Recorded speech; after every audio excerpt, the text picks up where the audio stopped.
안녕하세요. 사법연수원 36기 부동산 민사송무 전문 노블 법률사무소 정창래 변호사입니다. 오늘은 누수 관련 분쟁 대략적으로 알아보겠습니다. 누수는 주로 물이 새거나 새어나오는 현상을 의미하며 주로 상하수도 관로나 건물의 배관에서 발생합니다.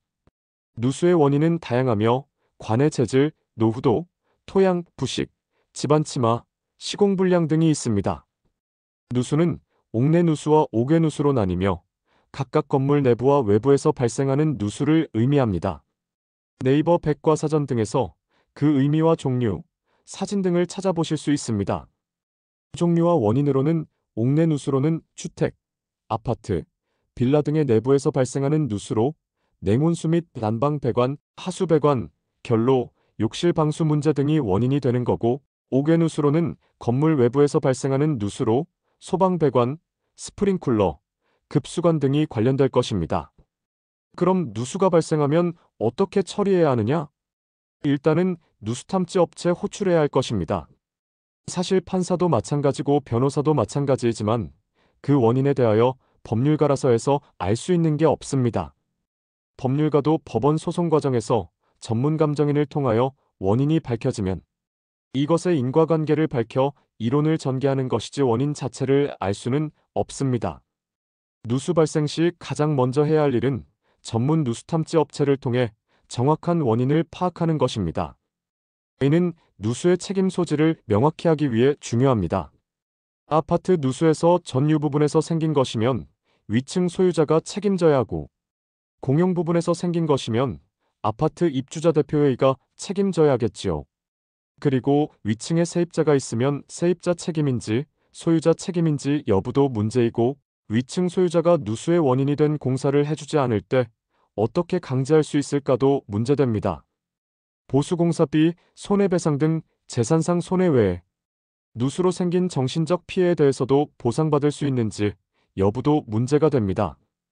이런 애매한 문제 때문에 아예 보험에 들어놓는 방법까지 고려해 볼 필요가 있게 되는 거죠. 결국 소송에서 누구의 과실인가 여부에 따라 책임 범위가 정해질 것이지만 설계나 시공상 과실, 입주민의 사용상 과실이 복합적으로 작용된 경우가 많아 책임 주체와 책임 범위를 정하기 쉽지 않습니다.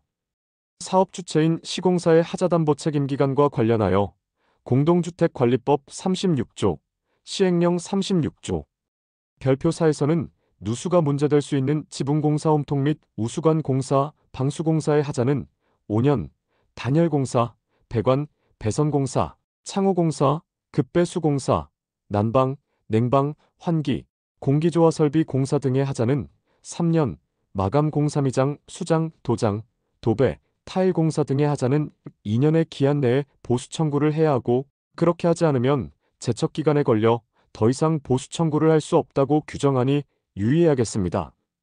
다만 전유 부분의 하자인 경우 사용검사일 준공일이 아니라 입주민이 입주한 날로부터 기간을 계산합니다.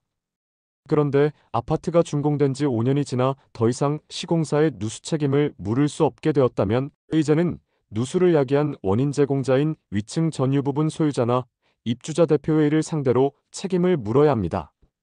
즉, 구분 소유권으로 이루어진 집합 건물인 아파트의 소유권은 각 구분 소유자의 전유 부분과 전체, 구분 소유자의 공용 부분으로 나눠지므로, 그래서 전유 부분의 하자는 각 구분 소유자가 책임지고 공용 부분의 하자는 전체 구분 소유자가 공동 책임져야 하지만 보통 입주자 대표회 즉 관리 주체인 관리소장이 가나서서 장기 수선 충당금으로 보수해주고 있습니다.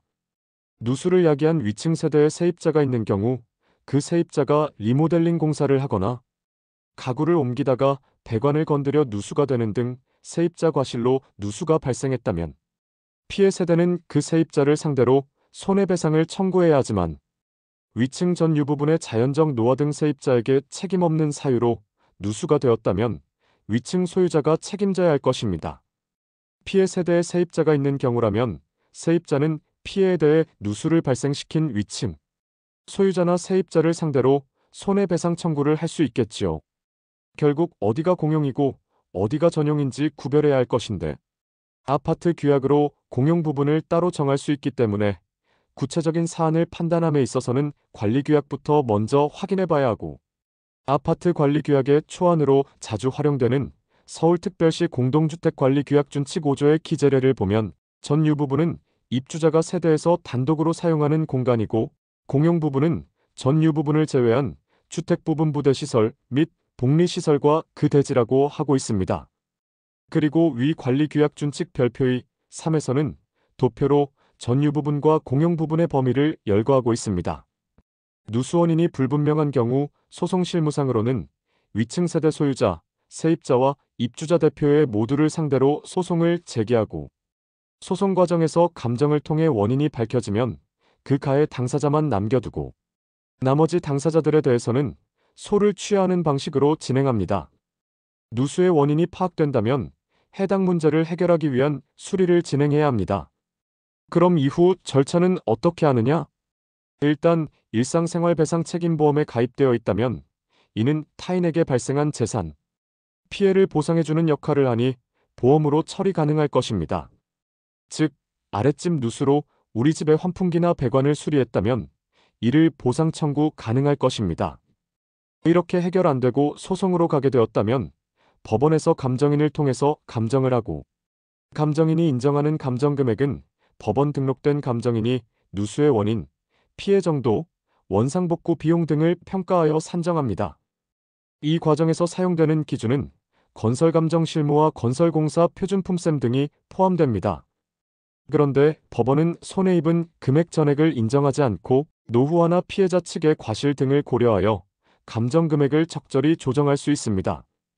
오늘 대략적으로만 살펴보았고, 다음에 기회가 되면 더 자세히 알아보도록 하겠습니다.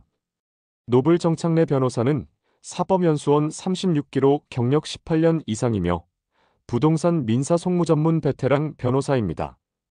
031-552-2100 대표번호로 문자 수신 전화 모두 가능합니다. 카카오톡 비즈니스 채널로 1:1 비밀 채팅 상담도 가능합니다. 감사합니다. 승소 가능성이 상당한 사건은 로엔굿의 검토를 통하여 변호사 선임비가 지원될 수 있습니다.